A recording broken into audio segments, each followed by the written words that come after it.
Okay, this is, what is this? This is a radiator off of a Nissan Armada. What was it, a 14, I think, model.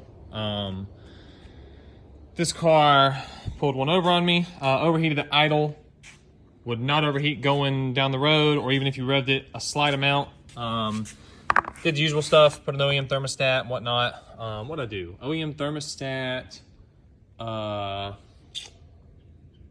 I took the water pump off, checked the blades. I did the temperature gun to make sure the ECU was reading right, checked the actual ECU, engine coolant temp sensor. Anyways, it would overheat. Sometimes it took 45 minutes sitting still. The fan spun the right direction. I know some people look at that. What else? I replaced the clutch fan. It did better, but it's still overheated. Anyways, replaced the radiator and fixed it, but I wanted to show you. This only happened at idle. So look at this. Let's see. Right? It's a very jelly. You know, you can't feel that. I can, but you can see that. It's very jelly. And you can see it, right? And it hasn't clogged anything major. It's just laying there.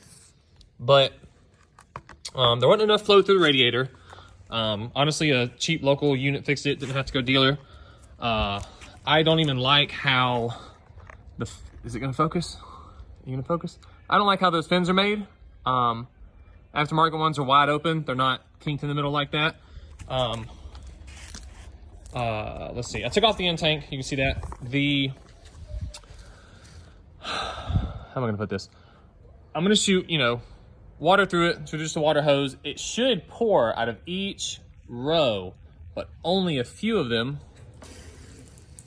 That's full blast. Just trickling. It runs over here, good out of those cores. It's already overflowing out the top now, but you see most of it is not flowing. Let me turn it off. Most of it's just dripping out. Some cores flow, but I'd say 80% of them don't. This isn't something easy to check, but getting online, a lot of people have the issue with them overheating at idle. And I'm sure there can be multiple reasons, as we all know, but this just having this jelly substance, I'm sure it's all in the cores there, which are easy to stop up because they're so small. The aftermarket radiator, I wish I had video of it.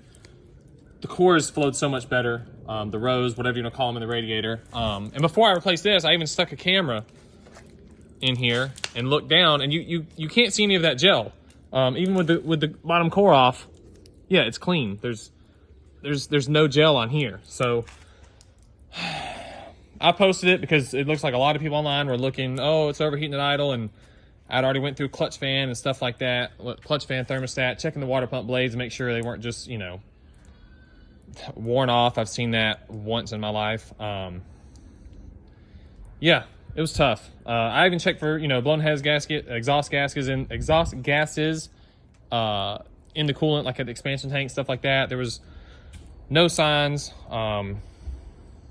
Anyways, the car's fixed now. I should have got more video with it here, but I wanted to show how bad this radiator flowed, and that's it. I hope it helps somebody out there with that running hot at idle issue.